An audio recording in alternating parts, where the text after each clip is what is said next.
Welcome back to Yang Daily. I'll be your host, Alex Cheney, bringing you all the Yang news you need to live your life right. Happy 400th episode! We've got a lot of interesting items to cover today and not enough time, so let's get straight to it. Quick shout out to our Tier 3 patrons, Shay Meehan and Nathan Stankowski, as well as all our other patrons. You keep us all informed and engaged. If any of you out there want to join these advocates of humanity first and independent journalism, head on over to patreon.com/yangdaily. It would only take a couple of bucks a month from each listener to keep this podcast and community going and growing into the future. Now on to the news. Floyd's murderer, Derek Chauvin, has been sentenced to 22 and a half years in prison, well short of the 40 years maximum sentence possible.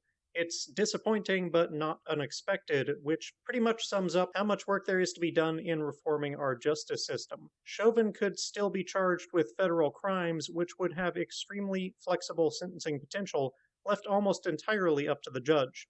Biden says that he has agreed to a reduced physical infrastructure package with a bipartisan group of senators. The trimmed-down bill brings Biden's desired $2.25 trillion in spending down to $1.2, cutting out $400 billion in elder care, $200 billion for housing, $100 billion for electric vehicles, and, shocker, the increase to corporate tax rates. What remains is spending on roads, bridges, broadband, and public transit. Though it's bipartisan among that group of senators, it doesn't necessarily have enough support to pass Congress. In fact, it likely will not. Biden was very explicit that he would not sign the bipartisan bill until his follow-up $1.8 trillion American Families Plan, which is funding for education, childcare, and so on, is also on his desk.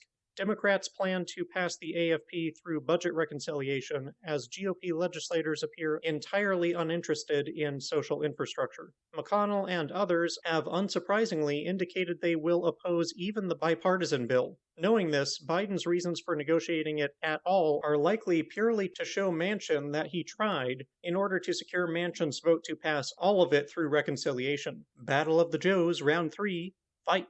If there's good news, it's that Manchin said he is not necessarily opposed to making the child tax credit reforms permanent. Gracious of him. Master has blessed us with his crumbs. The prick. Seriously, though, that's certainly the most important part of the package for the UBI movement, so let him know your thoughts on it. And don't forget to remind him that there should be recurring checks for everyone in the AFP. Speaking of Manchin and corporations getting their way, audio was recently leaked of a call between him and rich donors. In it, he urges billionaire donors to get Senator Roy Blunt to vote for the January 6th commission so that it will not be filibustered, creating further pressure to eliminate the filibuster. Quote, I need to find 3 more Republican senators that will vote for the commission, so at least we can tamp down where people say, well, Republicans don't even do the simple lift common sense of basically voting to do a commission that was truly bipartisan. It just really emboldens the far left. Roy is retiring. If some of you all who might be working with Roy in his next life could tell him, that'd be nice. End quote.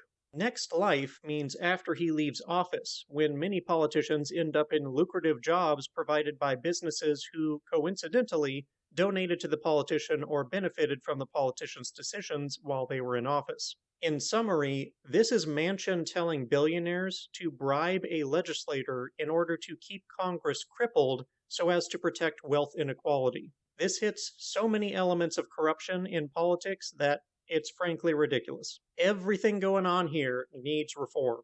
In better news, Japan's conservative opposition party, the Japan Innovation Party, is living up to its name.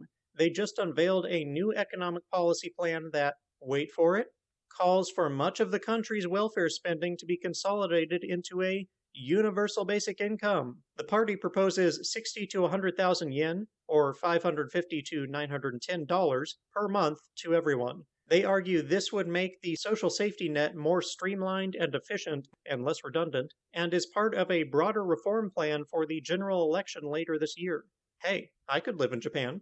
Back in the U.S., 100 residents of Ulster County, New York have been selected from 4,200 applicants and are now receiving their $500 monthly payments. The city ended up setting the means testing at $47,000 a year, which is 80% of the county's average median income. Meanwhile, Minneapolis Mayor Jacob Frey has joined Mayors for a Guaranteed Income. There seems to be a lot of controversy around Frey himself, which I'll not dig into here, but I guess he can say at least this was one decision he got right. Welcome to the team. And finally, Penn's Center for Guaranteed Income Research is looking to hire a research coordinator for a basic income trial. If that sounds like something you're qualified for, check it out at the link below. And that'll do it for today's Yang Daily. Bookmark and share the Chauvin sentencing, the infrastructure thread, Manchin's call, Japan's UBI proposal, and Frey joining MGI. Flood Congress with calls, tweets, faxes, and letters using the ResistBot or Income Movement Easy Contacts below. If you need help, consult Humanity Forward, the Income Movement Aid Database, the Mission Asset Fund, or United Way, and don't forget to Yang Daily.